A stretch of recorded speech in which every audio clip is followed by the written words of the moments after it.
지난 2월 26일 암투병을 끝내고 향년 89세에 별세하신 이어령 교수님의 이야기가 전해졌습니다. 여러분이 잘 아시는 것처럼 이화여자대학교 석좌 교수이며 수많은 책들을 발행하셨고 문화부 장관을 역임하신 문인이십니다.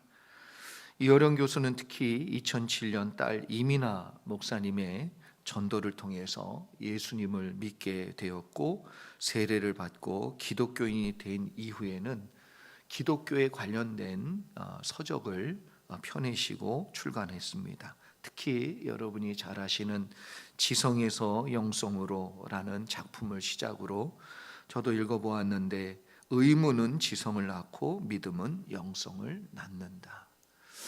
아무리 본인이 지성적인 사람이었어도 믿음이 아니면 하나님을 만날 수 없다. 이런 내용이 이 책 가운데 들어 있습니다.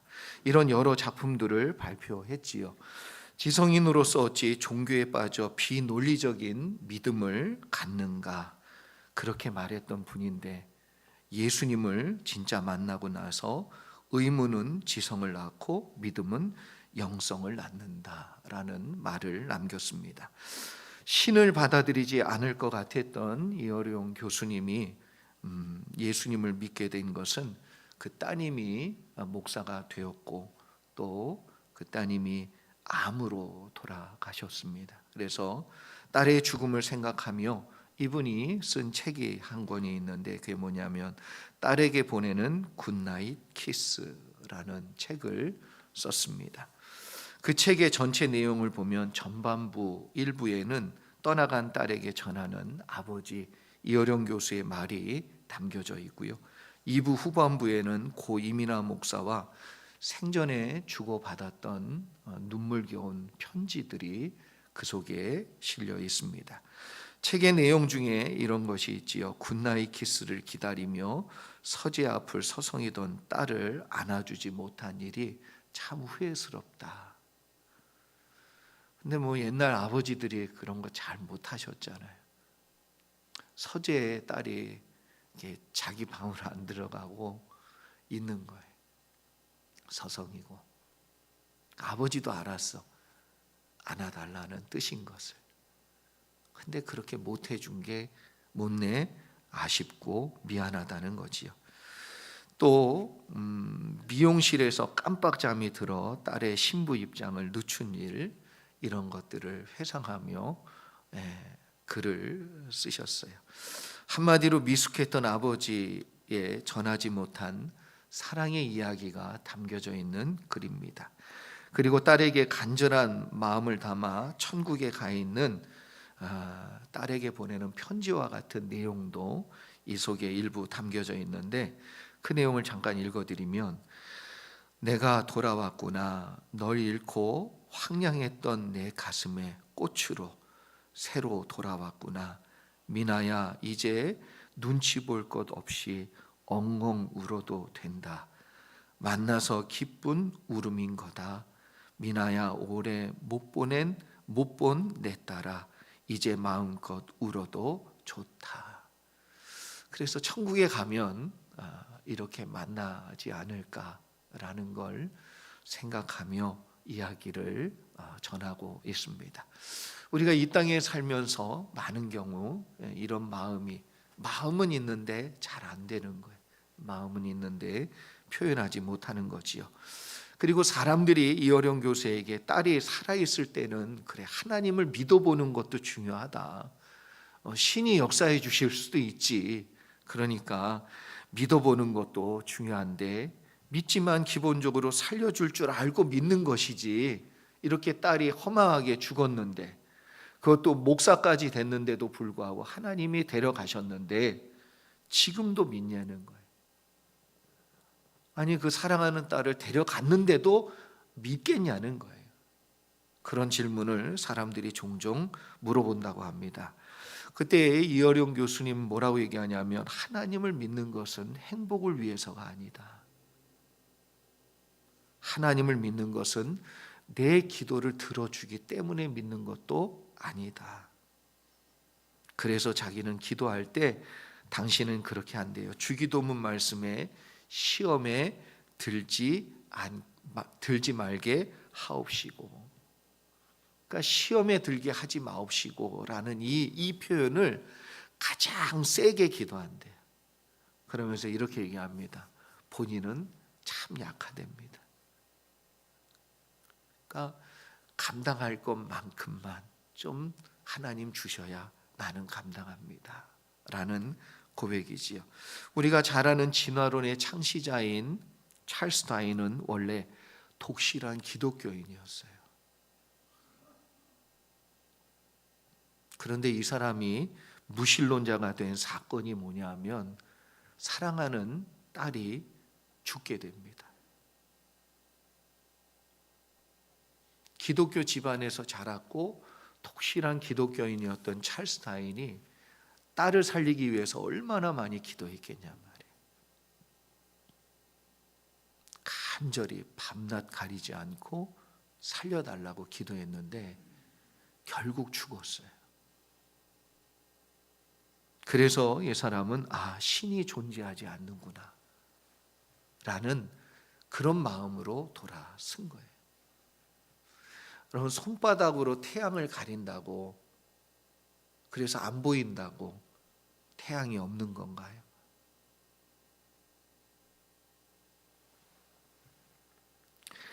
딸이 불치의 병으로 죽었을 때 이 사람은 그래서 신은 존재하지 않는다라는 생각으로 마음을 바꾼 거지요. 무신론자가 되었습니다. 두 분 모두 딸을 잃은 아픔을 경험했어요. 그런데 어떤 사람은 예수님을 진짜 믿게 되었고 어떤 사람은 예수님을 부인하게 되었습니다. 왜 그렇죠? 내 선택이에요.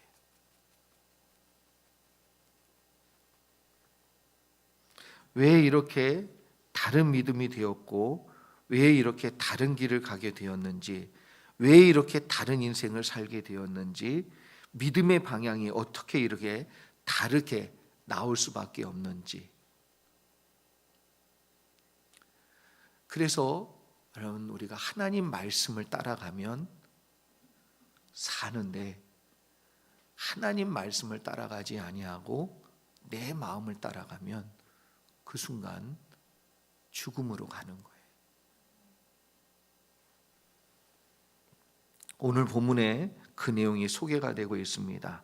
하나님께서 모세와 아론에게 바로에게 가서 이적을 그가 보여달라 할 텐데 가서 이적을 보여줘라 라고 말씀해 주고 있습니다.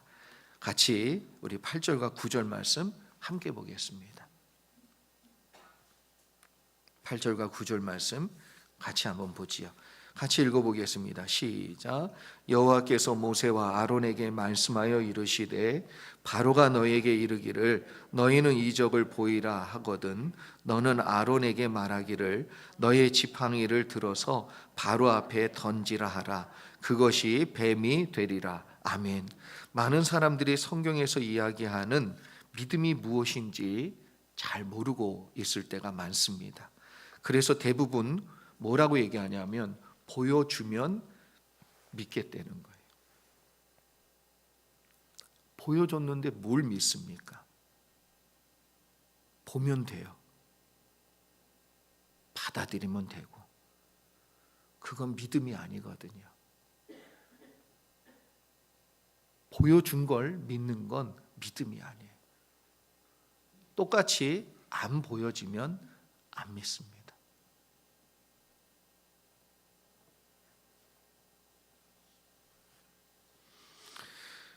그래서 요한복음 20장 29절에 보면 예수께서 이르시되 너는 나를 본고로 믿느냐 보지 못하고 믿는 자들은 복되다 하시니라. 본다고 여러분 다 믿지 않습니다. 아니, 보고 믿는 건 믿음이 아닐 가능성이 높습니다. 애굽의 왕 바로가 그런 것이지요. 10가지 재앙을 다 보여줬는데도 불구하고 하나님을 하나님으로 인정하고 하나님을 진짜 믿지 않는단 말이에요. 하나님을 두려워하는 것도 없습니다. 하나님을 믿지 않는 거지요. 그래서 기적을 봐도 믿지 않는 사람은 절대 믿지 않습니다. 왜? 그 마음이 이미 완악해졌기 때문에 그래요. 그러나 모세와 아론은 기적을 통해 믿는 믿음이 아니지요. 기적 때문에 순종하는 믿음도 아닙니다. 여호와께서 모세와 아론에게 말씀하셨다, 이걸 말하고 있습니다. 이어령 교수가 평소 소망했던 것 중에 하나가 뭐냐면 이 딸 이민아 목사님이 항상 이렇게 얘기했대요. 아빠는 하나님의 음성을 들어야 돼, 이렇게 얘기했대요. 아빠는 하나님의 음성을 꼭 들어야 돼. 저도 우리 성도님들한테 꼭 강조하는 게 하나님 뜻대로, 하나님 말씀대로, 하나님 마음을 쫓아 하시라는 거예요. 그런데 그때마다 이어령 교수가 참 어렵다는 거예요. 그래서 소망이 한 가지가 있는데, 하나님이 직접 귀에다 대고, 이분이 쓴 얘기를 보니까 참 재밌어요. 이름 잘 져야 됩니다. 어령아, 이거 어려워. 어령아 이렇게 한번 불러주시고 분명하게 말씀을 들려주시면 자기가 듣겠는데 그게 없어서, 그럴 때마다 어떻게 반응하냐 하면 이렇게 솔직하게 고백을 하더라고요. 그래서인지 몰라도 나는 여전히 지금도 내 삶의 방식으로 밖에는 못 사는 사람이라는 거예요. 제가 이걸 들으면서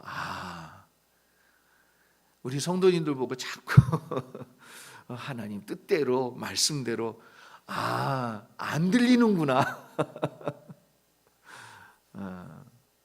하나님 뜻대로 안 사는 게 아니라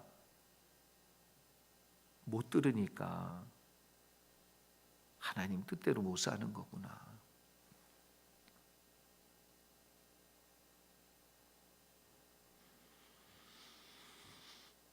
그래서 자신은 자신의 방식을 고집하는 이유가 하나님의 음성을 듣지 못하기 때문이라고 얘기합니다.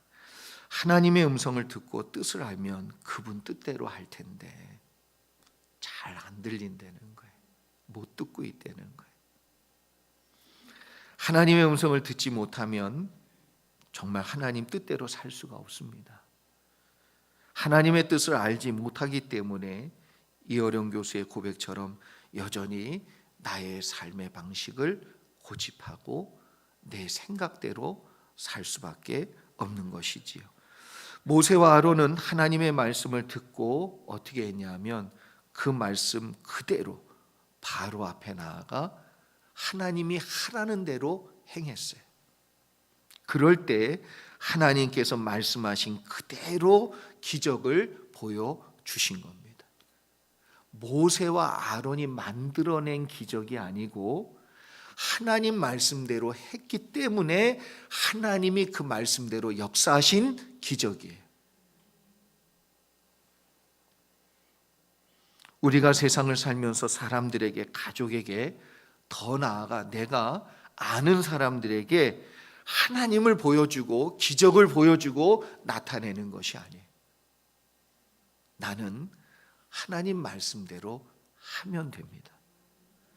그러면 하나님이 그 말씀대로 기적을 보일 것이면 기적을 보여주실 것이고, 위로하실 것이면 위로하실 것이고, 변화시킬 거면 변화시킬 줄 믿습니다.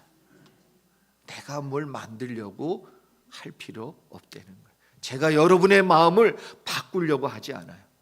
난 하나님의 말씀을 전하라고 하는 그대로 전할 뿐이에요.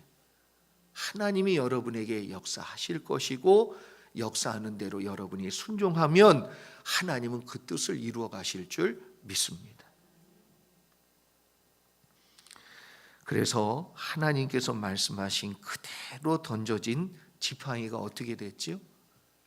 변화되었어요. 무엇대로? 하나님이 말씀하신 그대로. 우리의 믿음이 잘못된 방향으로 흐르게 될 때 우리는 문제를 해결할 수가 없습니다. 더 나아가 하나님의 놀라운 역사도 우리는 경험할 수 없습니다. 우리는요, 가지일 뿐이에요.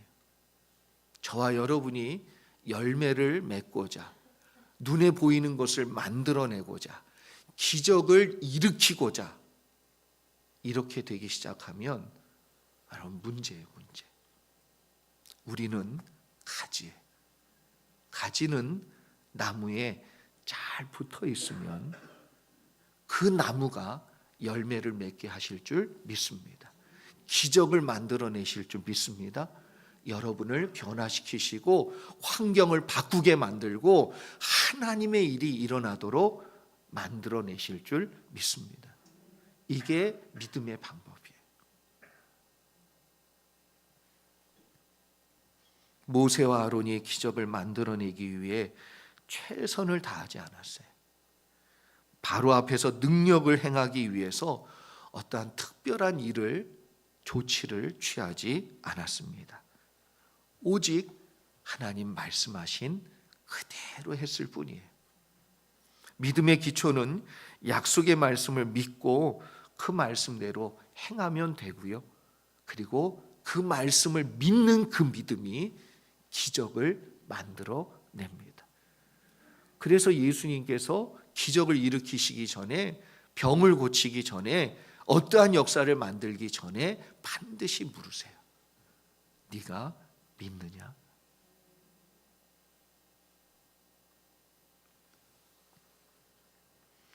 기적이 되어 나타나도 하나님이 하시는 것이요, 기적이 되어 나타나지 않아도 하나님의 뜻이 있는 줄 믿습니다. 그러나 분명한 것은 말씀대로 할 때 하나님은 꼭 그 말씀을 이루신다는 걸 믿는 저와 여러분 되기를 소망합니다. 계속해서 10절과 12절까지의 말씀 같이 보겠습니다. 10절로부터 12절까지의 말씀 같이 한번 읽어보지요. 시작. 모세와 아론이 바로에게 가서 여호와께서 명령하신 대로 행하여 아론이 바로와 그의 신하 앞에 지팡이를 던지니 뱀이 된지라. 바로도 현인들과 마술사들을 부르매 그 애굽 요술사들도 그들의 요술로 그와 같이 행하되 각 사람이 지팡이를 던짐에 뱀이 되었으나 아론의 지팡이가 그들의 지팡이를 삼키니라. 아멘. 모세와 아론이 행하려 했던 것은 기적이 아니고 말씀의 순종이에요. 우리의 신앙의 방향이 기적이 아니고 말씀의 순종의 방향이 있으셔야 돼요. 우리의 초점이 기적이 나타나고 안 나타나고가 아니라 하나님의 말씀을 내가 행했느냐 안 행했느냐, 하나님 말씀대로 되었느냐 안 되었느냐가 더 중요한 초점이라는 거예요. 하나님의 기적은 기적을 위한 기적이 아니라 말씀을 이루기 위한 기적입니다. 그래서 우리가 말씀에 초점을 두려고 해야 기적을 통해 누구를 만나요? 하나님을 만나요. 기적을 통해 무엇이 생기냐? 믿음이 생겨요. 믿음이. 말씀이 없는 기적은 우리로 하여금 말씀이 아닌 다른 것을 자꾸 붙들게 하는 마음을 만들어내요. 이게 여러분 두려운 겁니다. 이게 믿음을 병들게 만들어요.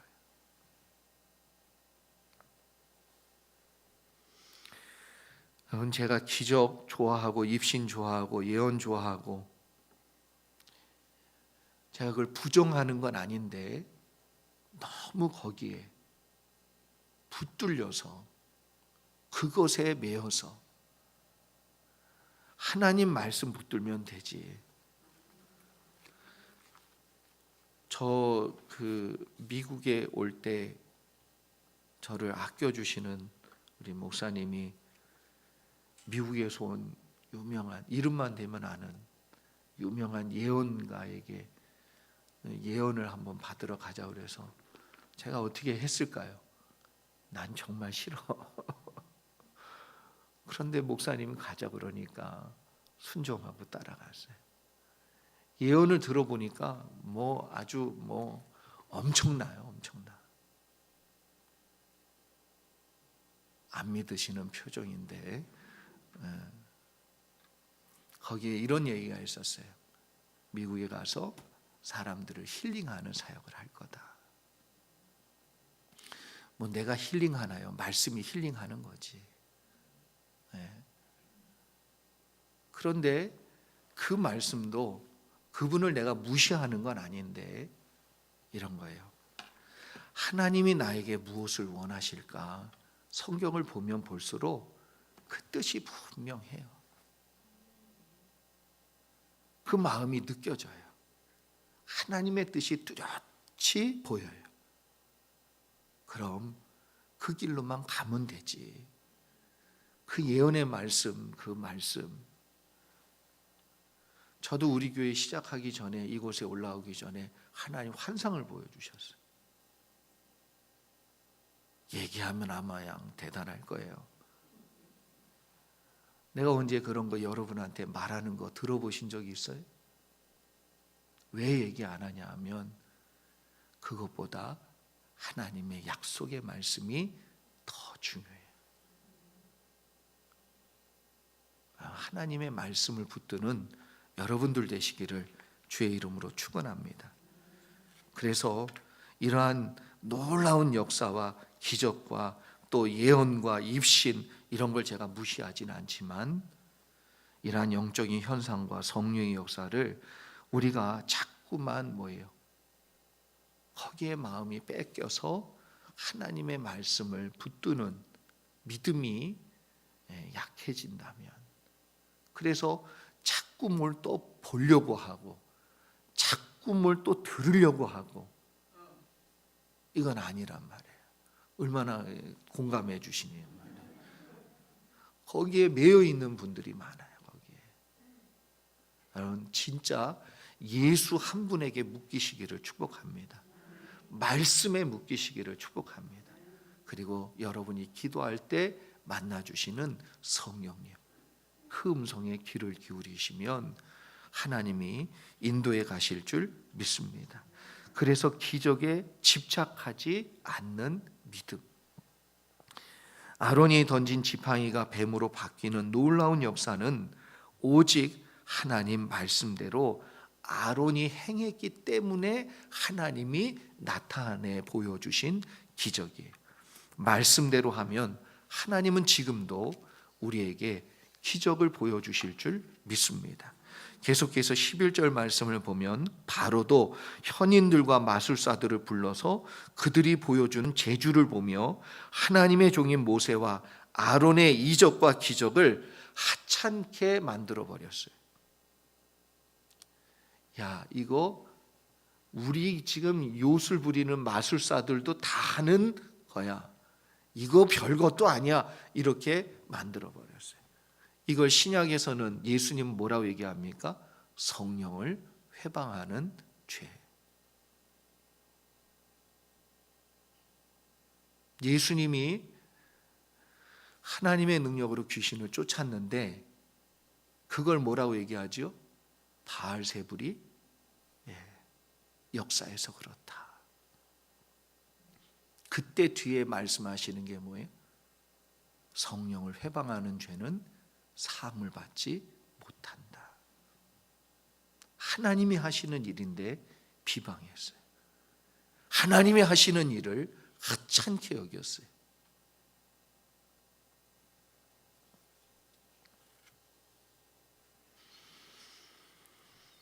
그래서 모세와 아론을 대적했던 사람은 이때 누구냐 궁금하지요.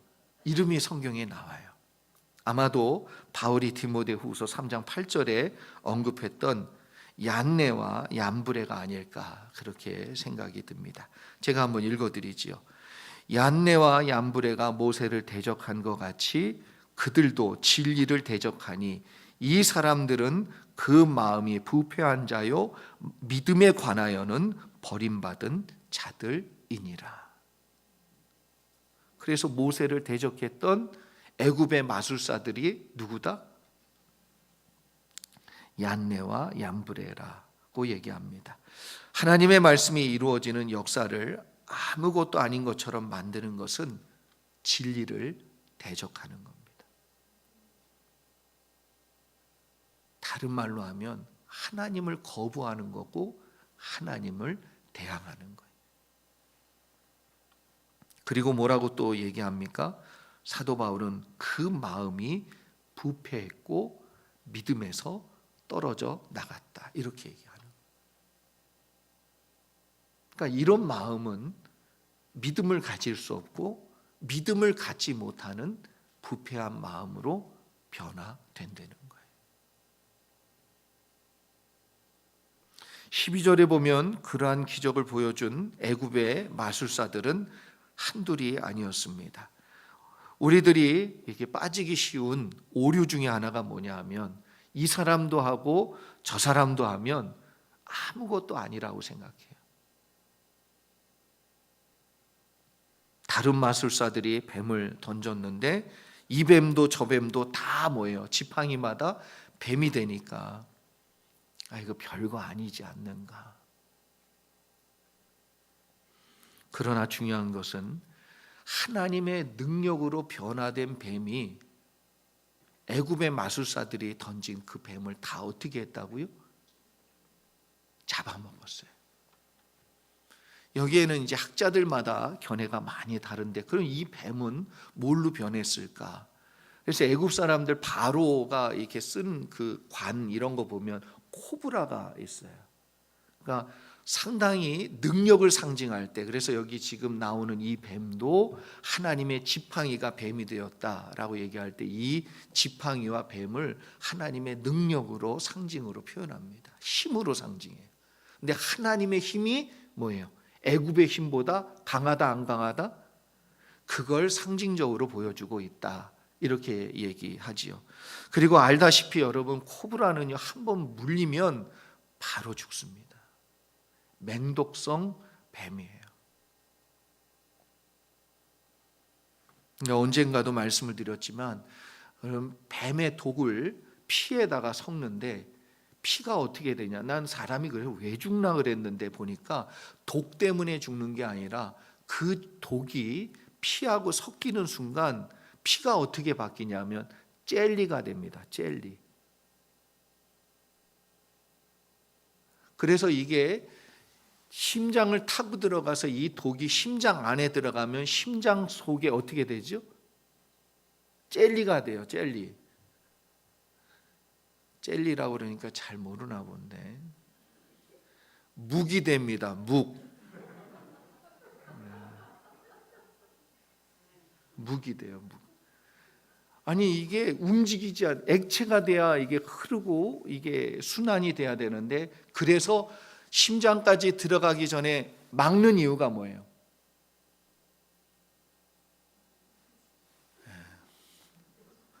묵이 돼서 그래요. 묵이 돼서. 여러분, 이 뱀이 그런 역할을 한단 말이에요. 근데 어떤 사람들은 신앙생활하다가 고난의 뱀에 물리면 아무것도 못해요. 두려움이라는 뱀에 물리잖아요. 꼼짝을 못하고 죽습니다. 시험이라는 뱀에 물리면 완전히 쓰러져 버려요. 못 일어나요. 못 일어나. 그런데 말씀대로 던진 하나님의 지팡이인 그 언약의 지팡이가 변화되어 뱀이 됐는데, 그 뱀은 뱀이 중요한 게 아니라 나머지 모든 뱀을 어떻게 했다? 잡아먹었어요. 할렐루야. 여러분, 우리의 마음속에 하나님의 말씀을 말씀 그대로 던지면, 하나님의 말씀을 믿고 그 말씀 그대로 던지라 할 때 던지면 그 말씀이 내 속에 역사하는 두려움의 뱀을, 낙심의 뱀을, 시험의 뱀을 잡아먹게 될 줄 믿습니다. 잡아먹어야 돼.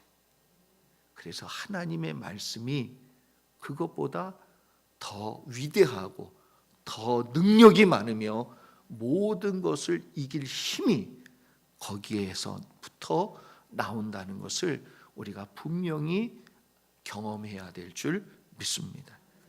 인생에 복잡한 문제가 있습니까? 여러분의 마음을 힘들게 하는 내용이 있습니까? 걱정의 뱀이 물고 있습니까? 낙심의 뱀이, 우울증이라는 뱀이 여러분을 물어제끼고 있습니까? 오직 말씀으로 변화된 뱀이 인간의 술수와 거짓으로 사단이 넣어준 거짓된 것으로 역사하고 있는 그 뱀을 다 먹어 치우는 역사가 이 아침에 저의 마음속에도 여러분의 마음속에도 일어나기를 주의 이름으로 축원합니다. 그래서 하나님이 이루실 거예요. 마지막으로 13절 말씀 함께 보지요. 같이 한번 읽어보겠습니다. 시작. 그러나 바로의 마음이 완악하여 그들의 말을 듣지 아니하니 여호와의 말씀과 같더라. 아멘. 여러분, 분별력은 감정, 느낌, 생각 거기에서 나오는 것이 아닙니다. 특별히 삶의 분별력과 사람에 대한 분별력, 더 나아가 영적인 분별력 모두가 하나님의 말씀이 있어야만 뚜렷하게 볼 수가 있어요. 제가 오늘 돋보기를 안 가지고 왔어요. 안 보여. 사실 지금 감각으로 읽고 있어요. 하나님 말씀이 우리 눈에 들어오면 아, 이걸 내가 지금 실수하고 있구나. 아, 내가 이게 오해구나. 내가 이거 잘못 알고 있구나.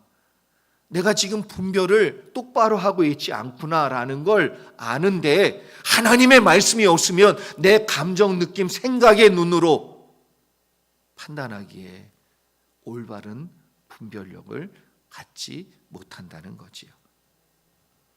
바로의 마음이 완악하여 그 말씀을 듣지 않고 있어요.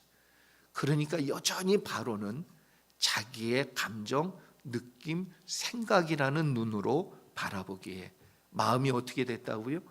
완악하여 져서, 다른 말로 하면 풀어지지 아니하여 굳었다는 얘기예요. 기적을 보여주면 들어줄 것처럼 말했고 기적을 보면 마음이 바뀔 것처럼 말했는데 그러나 안 바뀌어요. 뭐가 없기 때문에? 기적은 있지만 말씀이 없기 때문에 그래요.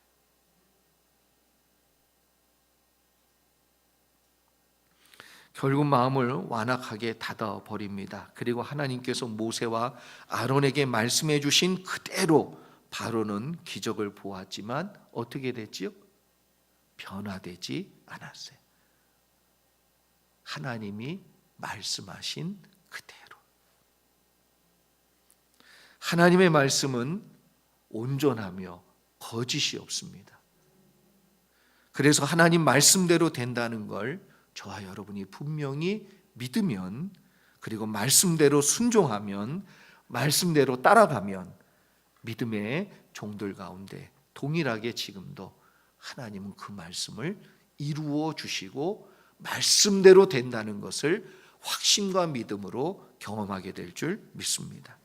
본문에서 말씀하시는 마음이 완악하다는 말이 히브리 말로 하자크인데 이 단어의 뜻이 뭐냐면 강하고 견고하게 하다. 근데 부정적인 표현으로는 뭐예요? 완악하고 딱딱하게 굳게 하다. 근데 이걸 누가 만드셨다고요? 하나님이 그렇게 만드셨어요. 믿지 않는 자에게는, 불순종하는 자에게는 완악하고 딱딱하게 만드는 이 하나님의 하자크, 이 하자크의 역사가 믿는 우리에게는 어떻게 작용되냐 하면 강하고 담대하라. 내가 너와 함께 하겠다. 할렐루야.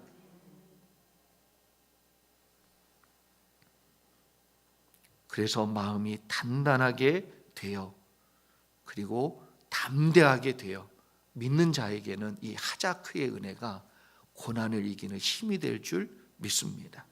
병마를 이기는 힘이 되며 환난과 시험을 이기는 힘이 되는 말씀이 될 줄 믿습니다. 여러분, 기도로 이기시고 말씀을 붙들고 기도하세요. 하나님이 우리를 강하고 담대하게 만들어 주시는 분이심을 믿는 저와 여러분 되기를 소망합니다. 오직 하나님의 말씀대로 이루어진다는 것을 잊지 마시고 바로에게 찾아가 하나님의 말씀대로 행하던 모세와 아론이 본 것이 뭐라고요? 맨 마지막에 이렇게 나옵니다. 여호와의 말씀과 같더라. 뭐와 같더라? 하나님이 말씀하신 그대로 되더라. 여러분의 인생 가운데, 여러분의 문제 가운데, 여러분의 기도 제목 가운데 하나님이 나에게 주신 말씀대로 그대로 되더라. 이게 이루어져야 돼요. 이게 이루어지는 믿음을 경험하시기를 주의 이름으로 축원합니다. 내 마음을 붙들었던 고민과 두려움과 낙심의 뱀들을 언약의 말씀을 여러분 마음속에 던지세요. 고난 가운데 던지세요. 두려움 가운데 던지세요. 시험의 그 자리에 던지세요. 하나님의 말씀이 지팡이가 되어 그 지팡이가 또 뱀이 되어 내 심령을 물고 있는 그 모든 것을 싹 다 물어 없애는 역사가 여호와의 말씀대로 되기를 주의 이름으로 축원합니다. 이번 한 주간 살면서 우리의 인생 가운데 여호와의 말씀대로 되더라. 기도하겠습니다.